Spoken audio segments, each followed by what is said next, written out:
Assalamualaikum warahmatullahi wabarakatuh. Good morning, students. In this occasion, I would like to review a little bit about our latest material. It is about recount text. Jadi hari ini, Miss akan mereview sedikit materi yang telah kita pelajari, yang telah kita diskusikan di dalam kelas mengenai text recount. Alright. So let's discuss a little bit about the definition and the purpose of this text. Ayo kita review sedikit, diskusikan sedikit mengenai definisi dan purpose atau tujuan dari teks ini. The definition of recount text. Recount text is a text which retells events or experiences in the past. Jadi teks recount ini adalah sebuah teks yang retell, yang gunanya untuk retell, menceritakan kembali dua hal. It can be event atau peristiwa or experiences atau pengalaman in the past yang terjadi pada masa lampau. Jadi gunanya text recount ini adalah untuk menceritakan peristiwa-peristiwa atau pengalaman-pengalaman yang telah terjadi pada masa lampau. Alright. So the purpose, tujuannya adalah to entertain. Jadi gunanya adalah to entertain. Yang artinya adalah untuk menghibur. Jadi kalau kita menceritakan pengalaman kita atau peristiwa-peristiwa yang terjadi pada masa lampau, gunanya mungkin untuk entertain atau untuk menghibur, atau informing the reader about past event, atau menginformasikan kepada reader, pada pembaca, tentang peristiwa-peristiwa yang terjadi pada masa lampau. So that's a little bit about recount text. Itu sedikit sekelumit tentang recount text. Alright, so let's discuss the part or generic structures of recount text. Jadi kalau kita membaca sebuah recount text, it divide the recount text divided into some parts. Jadi teks recount itu bisa kita bagi menjadi 3 bagian. The first part is called orientation, and the second part is event. The third part is reorientation. Jadi text recount itu generic structure-nya atau struktur umumnya ada 3. Yang pertama disebut dengan orientation atau orientasi pendahuluan. Yang kedua ada event, peristiwa, ini adalah isi teksnya. Dan yang ketiga ada reorientation, ada orientation, ada reorientation atau penutup. Alright, so in orientation we introduce the participants, place, and time. Di bagian pertama ini, di paragraf pertamanya, di orientation, kita memperkenalkan, introduce apa saja, ada 3 hal. Participants berarti orang-orang yang terlibat di dalam peristiwa atau pengalaman yang diceritakan dalam teks ini. And then the second one is place. Disebutkan juga tempatnya, lokasi di mana peristiwa itu terjadi. And then the time, waktu, kapan peristiwa itu terjadi. So in the first paragraph, we need to include those 3 elemen. Jadi di paragraf pertama di recount text itu harus kita sebutkan siapa yang terlibat, participansnya, place-nya atau tempatnya, and time, kapan terjadinya. The second paragraph and after that, after the first paragraph kedua dan selanjutnya disebut dengan event. It is describing series of event that happen in the past. Jadi di paragraf kedua dan selanjutnya ini mungkin ada 2 paragraf, mungkin ada 3 paragraf. Di dalam event ini kita mendeskripsikan atau menggambarkan series of event, peristiwa-peristiwa yang terjadi di masa lampau. Ibaratnya di dalam bagian event ini kita menceritakan isi dari teks itu, isi dari peristiwa yang terjadi di dalam recount text. And the last paragraph terakhir, we call it by reorientation. Di dalam penutup ini kita menyimpulkan sedikit atau menceritakan peristiwa akhir dari peristiwa yang kita ceritakan dalam recount text tersebut. Alright, that's about the generic structures. Let's go to the characteristics and language features of recount text. Ini adalah ciri kebahasaan. Unsur-unsur kebahasaan apa saja yang kita masukkan dalam recount. Ada 4 language features. The first one is using past verb. Kita menggunakan kata kerja atau verb past yang menunjukkan pada kejadian pada masa lampau, yaitu kita menggunakan kata kerja bentuk kedua. Kita sudah belajar ya sebelum kita masuk ke recount text ini. Miss yakin Ananda semua sudah memahami mengenai past verb ini. The second one is using action verb atau kata kerja aksi. Nah, contohnya ini nih yang ada dalam kotak. Ada lean, bersandar, sit, duduk, hit, memukul, crow, merayap, climb, mendaki dan sebagainya. Jadi those are the example of action verb, kata kerja yang menunjukkan aksi. Jadi action verb ini bisa kita masukkan ke dalam recount text jika diperlukan. Number 3 is using adverb and adverbial phrase. Apa yang dimasukkan adverb dan adverbial phrase ini? Adverb phrases are known to answer the question that describe how, when, where, or how something was done, as shown in the following adverb phrase examples. Jadi ada menunjukkan kapan terjadinya, kemudian bagaimana proses terjadinya, kapan, di mana, dan bagaimana sesuatu itu terjadi. Jadi bisa menggunakan frase-frase yang menunjukkan hal-hal yang disebutkan ini. Contohnya, kalau yang menunjukkan when, kapan terjadinya, in the morning mungkin, in the afternoon. Nah, in the morning itu adalah adverbial phrase yang menunjukkan kapan. Dan di mana misalnya, at the school, in the market, dan sebagainya. Itu disebut dengan adverbial phrase, tapi yang menunjukkan where dan di mana atau di mana.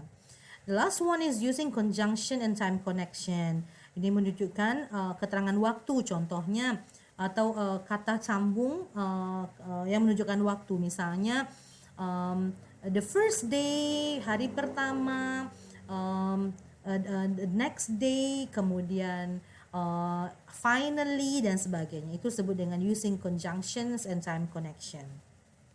Alright, let's go to the example of recount text. Ayo kita masuk ke teks, contoh dari teks recount.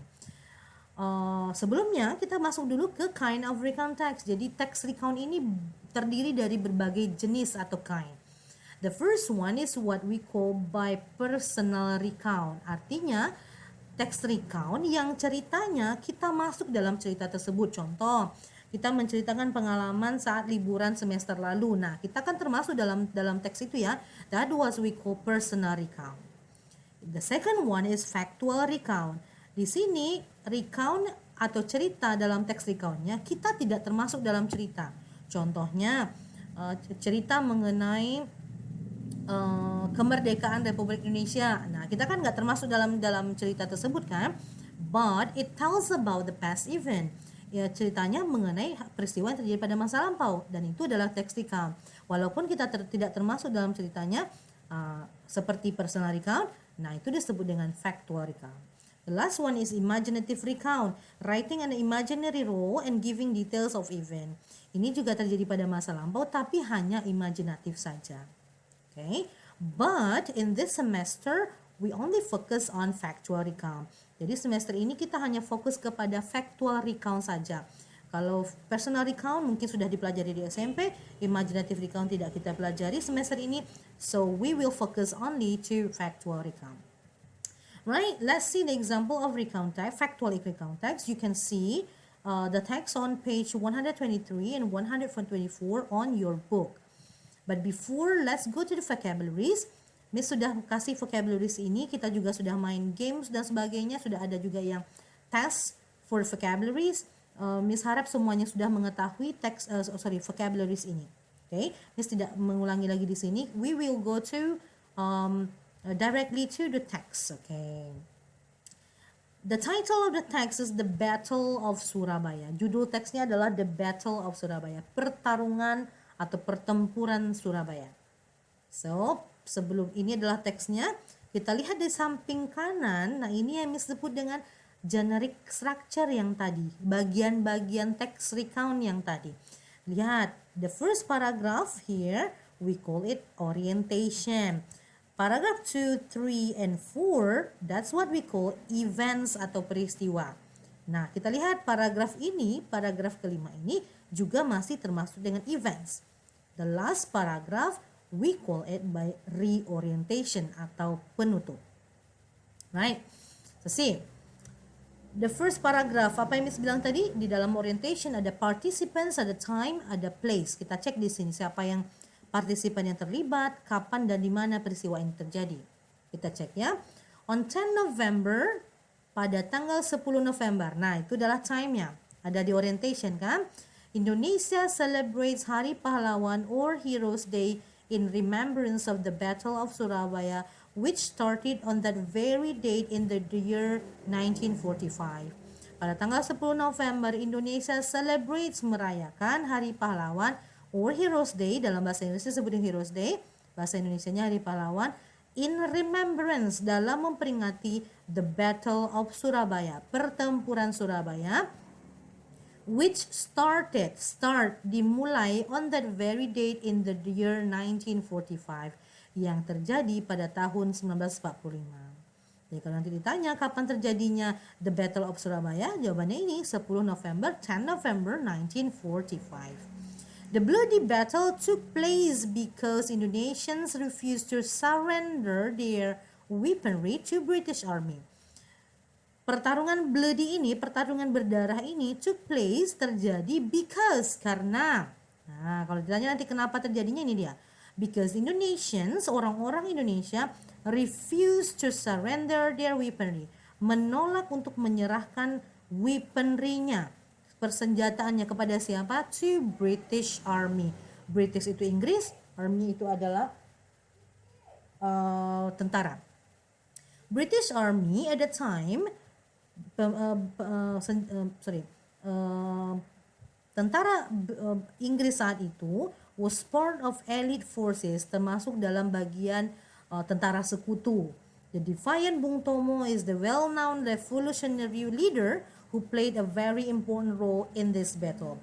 Seorang pemberontak secara positif di sini ya, bernama Bung Tomo, orang Indonesia, adalah pemimpin leader, pemimpin revolutionary yang terkenal, yang memerankan peran penting dalam pertarungan ini. Jadi di sini disebutkan di mana tempatnya, udah pasti di Surabaya. Kapan terjadinya 10 November, siapa yang terlibat?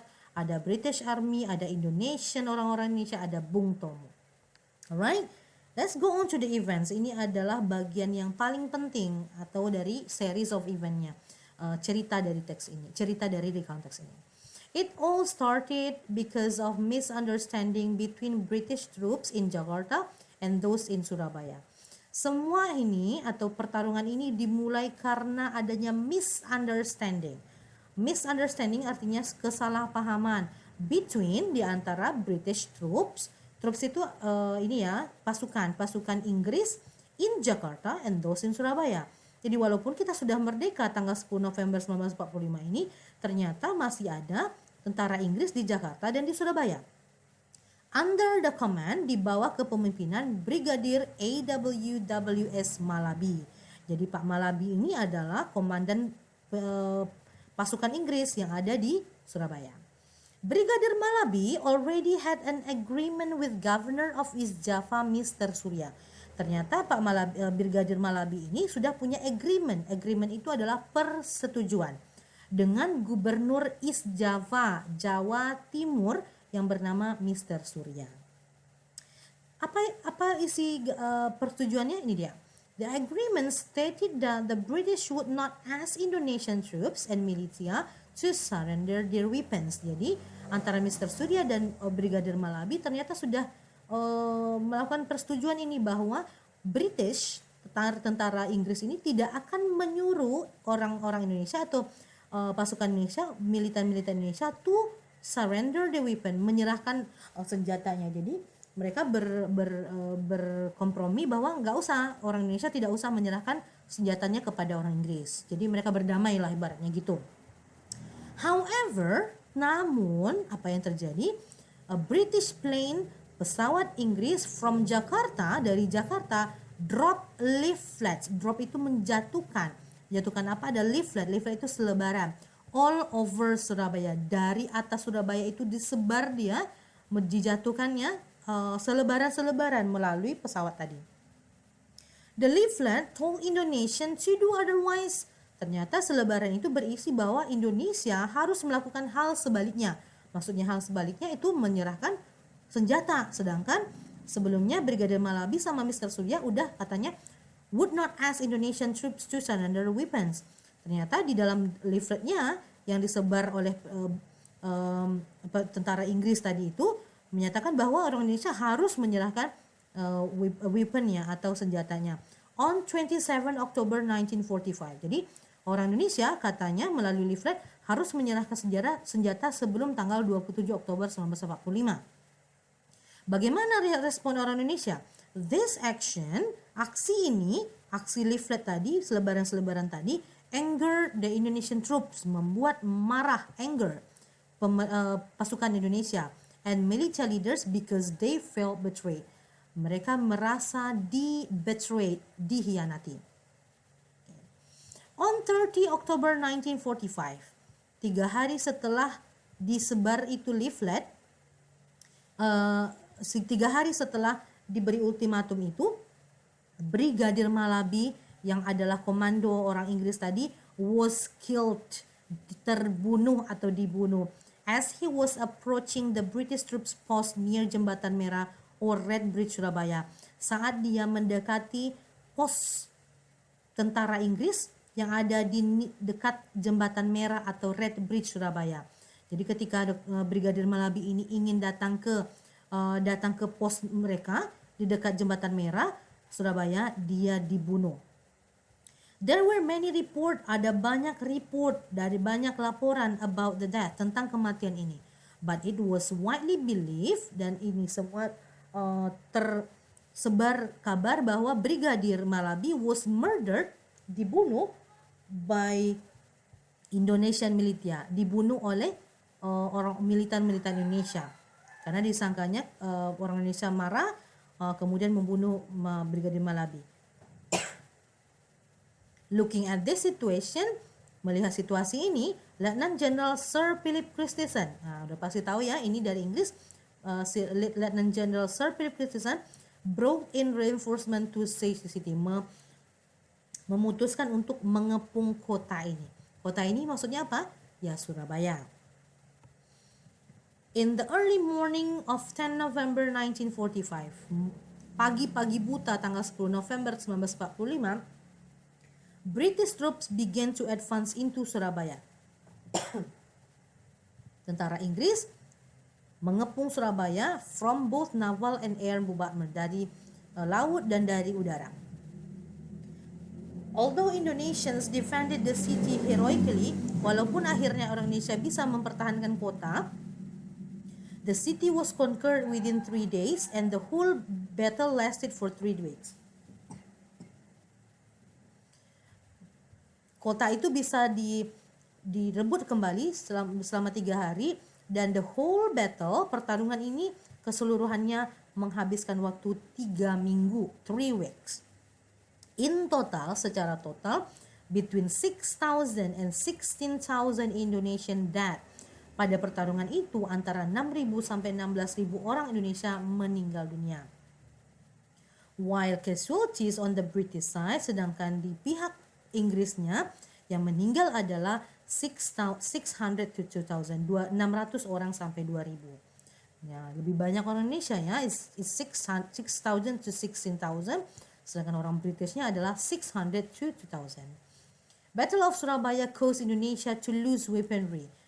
Pertarungan Surabaya ini menyebabkan Indonesia to lose weaponry, kalah dalam senjata atau kehilangan banyak senjata, which hamper the country's independence struggle, yang hampir menggoyahkan pertarungan atau mempertahankan kemerdekaan Indonesia. However, namun the battle provoked Indonesian and international mass to rally for the country's independence, which made this battle especially important for Indonesia national revolution. Tapi akhirnya semua ini berakhir dengan baik. Kemudian Indonesia bisa mempertahankan kemerdekaannya. So, paragraf terakhir, the last paragraph is called reorientation. Eventsnya ada 1, 2, 3, and 4 paragraphs, and the first paragraph is called orientation. Alright, so here the language pictures kita lihat, sudah Miss kasih warna di sini ya. The red one is past verb.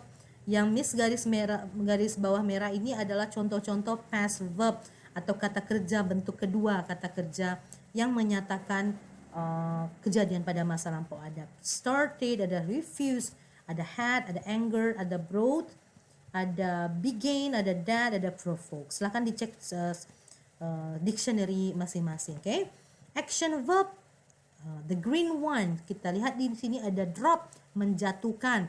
Ada kill, yang sebenarnya kill ya, membunuh. Kan ada action verb itu. Murder sama membunuh. Nah, itu dia termasuk dalam action verb atau kata kerja aksi. Adverbial phrase seperti yang disampaikan tadi ada in the year 1945, pada tahun 1945. In Surabaya, menyatakan tempat. All over Surabaya, di semua tempat Surabaya. Nah, itu disebut dengan adverbial phrase atau yang menunjukkan tempat, kemudian tahun dan lain sebagainya. Conjunction and time connection. Contoh ini dia, on 10 November, however, on 30 October, in the early morning. Nah, itu disebut dengan conjunction and time connection. So, that's the discussions about the